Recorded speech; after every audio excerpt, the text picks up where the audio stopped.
Assalamualaikum warahmatullahi wabarakatuh. Halo teman-teman, gimana nih kabarnya? Udah lama ya kita di rumah aja. Jangan bosen ya.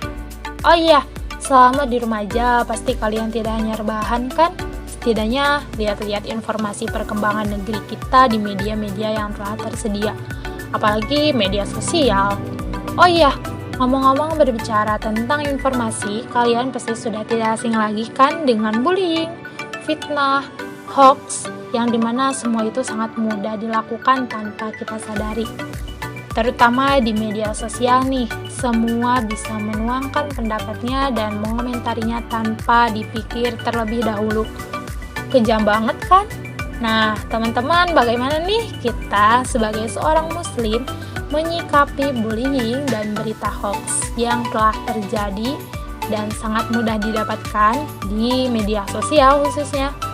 Tentunya kita bisa bercermin dari sejarah para rasul dan para sahabat, karena sejatinya semua siklus permasalahan sekarang ini telah terjadi sebelumnya, cuman beda konteks bahasa dan kondisinya aja.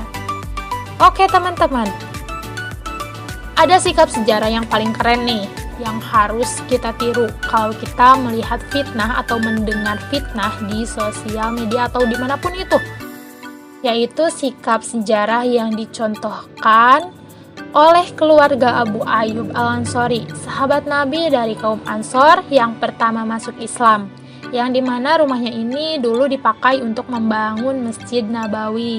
Itu keluarga Abu Ayyub Al-Ansori.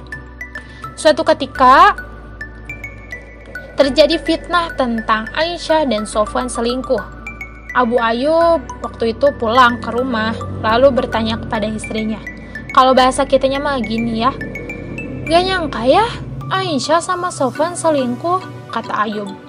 Istri Ayyub menjawab, wahai Abu Ayyub, gimana pendapat kamu kalau ada yang mengatakan saya selingkuh? Abu Ayyub kaget. Astagfirullahaladzim, gak mungkin kamu selingkuh. Kamu istri yang solehah, kamu istri yang menjaga kehormatan, taat kepada Allah, gak mungkin kamu selingkuh. Terus istrinya bilang lagi, bagaimana jika ada berita yang mengatakan bahwa kamu selingkuh? Astagfirullah, saya gak mungkin selingkuh wahai istriku. Saya cinta kepada kamu, saya taat kepada Allah. Begitu kata Abu Ayyub. Lalu istri Abu Ayyub mengatakan, wahai Abu Ayyub, sesungguhnya Aisyah itu lebih solehah daripada saya. Kalau menurut kamu saya aja gak mungkin selingkuh, apalagi Aisyah. Wahai Abu Ayyub, sesungguhnya Sofwan ini lebih soleh daripada kamu. Kalau menurutmu kamu aja gak mungkin melakukan dosa itu, apalagi Sofwan. Masya Allah teman-teman, itu adalah persepsi husnuzon yang terbaik tentang sikap sejarah dalam menyikapi fitnah yang beredar. Nah, caranya itu dengan membandingkan orang itu dengan kita. Mungkin gak kita ngelakuin itu? Kalau menurut kita aja gak mungkin, apalagi orang tersebut yang lebih soleh atau lebih solehah daripada kita, sekuat apapun fitnahnya. Iltamis li ahi alfa uzerin, carilah untuk saudaramu 1000 alasan, gak akan rugi. Justru yang akan rugi ketika kita gak mau mencari alasan, langsung menyimpulkan, menjudge, dan menghakimi, itu yang rugi. Tapi, dan semua itu kalau benar maka kita menggibah, tapi kalau salah kita memfitnah. Tapi kalau kita mencari 1000 alasan untuk saudara kita, apapun itu fitnahnya, kalau benar, maka kita termasuk orang-orang yang sudah mencoba menutupi aibnya. Tapi kalau salah, maka kita termasuk kepada orang-orang yang selamat. Nah, itulah sikap sejarah yang dicontohkan oleh keluarga Abu Ayyub Al-Ansori. Keren banget kan, teman-teman? Nah, dalam cerita Aisyah, difitnah selingkuh juga, di sini ada satu sikap yang tidak kalah keren nih dari Abu Ayyub. Selain sikap dari orang yang mendengar fitnah, ada sikap dari orang yang menjadi korban fitnah, menjadi objek fitnahan, yaitu sikap Aisyah. Nah, kalau kita sedang dibully atau difitnah, maka ambillah sikap sejarahnya Aisyah. Apa sikap sejarah yang harus dilakukan ketika dibully yang dicontohkan oleh Sayyidah Aisyah? Ketika difitnah selingkuh dengan Sofwan, yaitu dengan diam. Nah, gimana nih ceritanya? Oke, mari kita mendengarkan ceritanya. Apa sikap sejarah Aisyah ketika menjadi objek bulian, objek hoax, berita bohong? Nah, suatu ketika Nabi Muhammad SAW datang ke rumah Abu Bakar, ingin bertemu dengan Aisyah. Tabayun ceritanya mengklarifikasi berita hoax yang beredar. Nabi bertanya kepada Aisyah, "Ya Aisyah, kamu sudah mendengar berita tentang kamu?" Aisyah hanya menjawab, "Ya, saya sudah mendengar ya Rasulullah."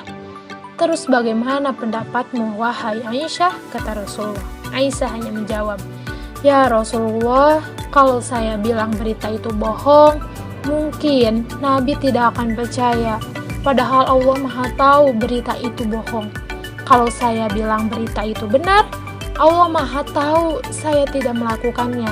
Tapi Nabi mungkin tak percaya karena orang-orang membicarakan hal yang sama. Maka ya Rasulullah, saya tidak akan berbicara apa-apa untuk membela diri. Saya akan mengatakan apa yang dikatakan oleh Yakub tentang musibah kehilangan Yusuf anaknya." Nah, teman-teman, apa pelajaran yang bisa kita ambil di sini? Aisyah membaca sejarah. Hebat kan? Ketika Aisyah sedih, Aisyah memilih sikap sejarah dalam kesedihannya. Keren kan? Sehingga ketika dia terpukul, sedih, kecewa, maka dia memilih sikap sejarah untuk mengekspresikan kesedihannya. Itu cerdasnya Aisyah.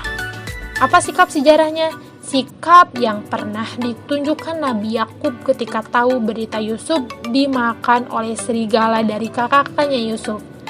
Apa sikap sejarah Yakub? Nabi Yakub mengatakan, "Ilahi ashku ba'si wa huzni wallahul musta'an ala ma tasifun fasobrun jamil." Itu yang dikatakan Aisyah juga. Saya hanya akan bersabar dengan sabar yang indah, dan saya berlindung kepada Allah atas semua musibah yang menimpa saya, atas semua fitnah yang kalian sampaikan, atas semua omongan yang kalian sampaikan, dan saya mengadukan masalah dan kesedihan hanya kepada Allah. Itu kata-kata Aisyah. Makanya penting meniru sikap sejarah, karena bisa mengulangi hasil sejarah, gitu. Jadi Nabi Yakub setelah mengatakan fasobrun jamil wallahul musta'an ala ma tasifun asku ba'si wa huzni ilallah, maka ketika itu Allah langsung menolong anaknya Yusuf sampai puncaknya Yusuf menjadi raja di Mesir. Lalu Allah mengembalikan Yusuf kepada Yakub, dan dalam keadaan mereka sudah damai. Kakak-kakak Yusuf semuanya taubat. Jadilah mereka keluarga yang utuh kembali. Nah, inilah hasil sejarah dari sikap Yakub, sehingga siapa yang meniru sikap Yakub ketika dia dalam keadaan kecewa, sedih, merasa dihina dan dibully, maka dia akan mendapatkan hasil sejarah yang sama dengan Yakub. Nah, siapa yang meniru sikap Yakub? Yakni Aisyah radhiyallahu anha.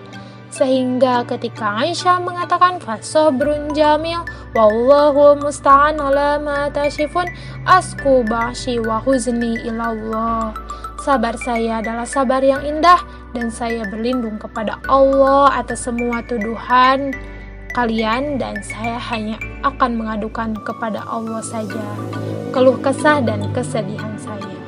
Langsung nih, ketika Aisyah mengatakan itu kepada Rasulullah, langsung besoknya Allah mengutus Jibril untuk menyampaikan wahyu kepada Nabi Muhammad yang isinya pembelaan untuk Aisyah dan Sofwan.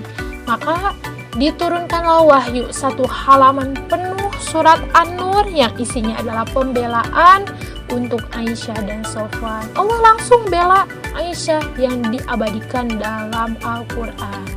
Wah, itu teman-teman, hebat sekali kan? Itulah pentingnya kita belajar sejarah, mengambil sikap sejarah dari para sahabat dan Rasul. Jangan sampai salah memilih sikap sejarah yang buruknya ya. Jadi kita ngambil sikap sejarah yang baiknya. Semuanya pasti terulang walaupun kita tidak sadar. Sikap itu mirip dengan sejarah yang telah dilakukan oleh para rasul dan para sahabat. Semoga kita bisa meniru sikap-sikap sejarah yang baik tentunya, supaya kita mendapatkan kebaikan yang pernah didapatkan rasul dan para sahabat. Barakallahu fikum. Wassalamualaikum warahmatullahi wabarakatuh.